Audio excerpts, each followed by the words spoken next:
इसके बाद दृश्य रात में सिमट जाता है जहां माइक मैक्स तक पहुंचने की बेताब कोशिश करता है।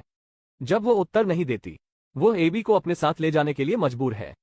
उसे सुलाने के बाद वो अपनी गोलियां लेता है और एक बार फिर अपने सपनों के दायरे में चला जाता है।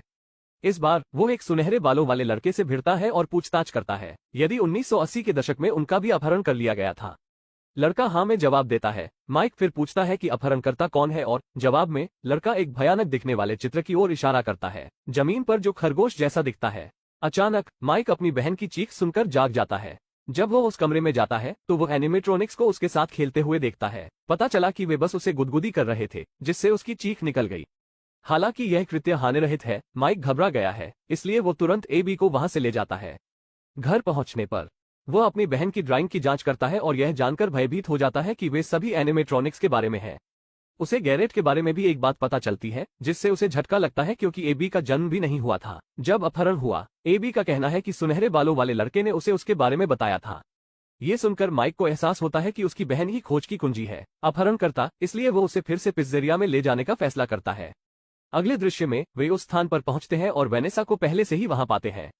सबसे पहले वो उसे अपनी बहन को लाने के लिए डांटती थी, लेकिन फिर वो शांत हो जाती है और बताती है कि इन एनिमेट्रॉनिक्स पर अपहृत बच्चों की आत्माओं का कब्जा हो गया है। तभी रोबोट में जान आ जाती है और वे सभी खेलना शुरू कर देते हैं।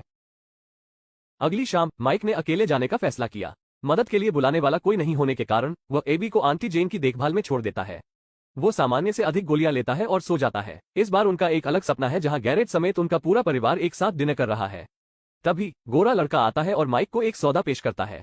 वो उसे गैरेट देगा, लेकिन बदले में माइक को अपनी बहन को छोड़ना पड़ा। ये हमारे नायक को बहुत कठिन स्थिति में छोड़ देता है क्योंकि वो अपने दोनों भाई बहनों से बहुत प्यार करता है, लेकिन अंत में वो अपनी बहन को चुनता है क्योंकि उसके साथ उसका बहुत करीबी रिश्ता है।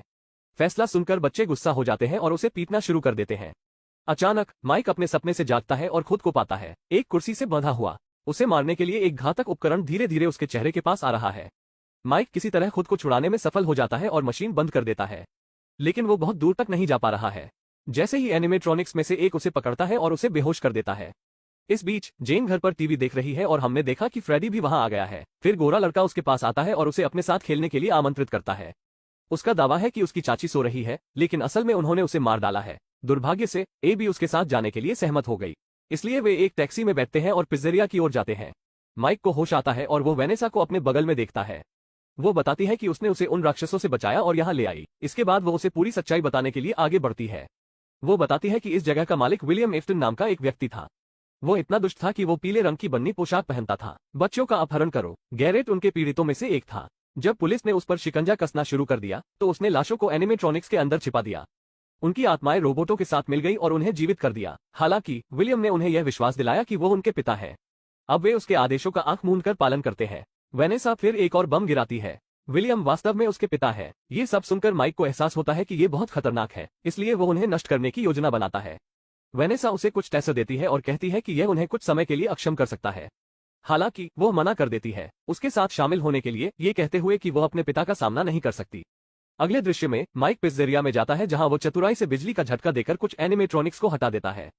फिर वो बाकियों को चिढ़ाता है अपनी बहन को उसके बंधन से भागने की अनुमति देना। लेकिन जैसे ही भाई बहन जाने वाले होते हैं, फ्रेडी वहां पहुंच जाता है।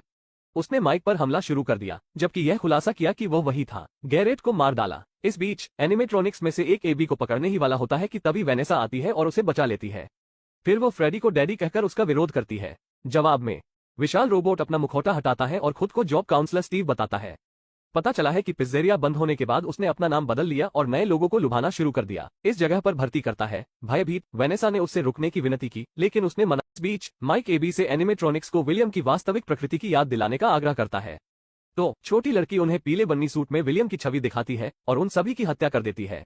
आश्चर्य की बात है, योजना काम करती है और रोबोट क्रोधित हो जाते हैं। वे तुरंत विलियम पर हमला कर देते हैं और उसे बेरहमी से पीटते हैं। दूसरी ओर माइक और एबी घायल वेनेसा को खींचकर वहां से बाहर ले जाते हैं। फिर फिल्म कुछ महीनों बाद शुरू होती है और हम देखते हैं कि माइक और एबी अपने अपने जीवन में फल फूल रहे हैं। छोटी लड़की स्कूल जा रही है और उसने बहुत सारे दोस्त बना लिए हैं। जहां तक माइक की बात है, उसे एक नई नौकरी मिल गई है जो अंततः उसे अच्छा वेतन देती है। एक दिन वे वेनेसा को देखने अस्पताल जाते हैं। वो अभी भी कोमा में है, लेकिन डॉक्टरों को उम्मीद है कि वो पूरी तरह ठीक हो जाएगी। अंतिम दृश्य में हमें पता चला कि विलियम अभी भी जीवित है। वो भूत बच्चों से मदद की गुहार लगाता है, लेकिन जवाब में गोरा लड़का उसके लिए दरवाजा बंद कर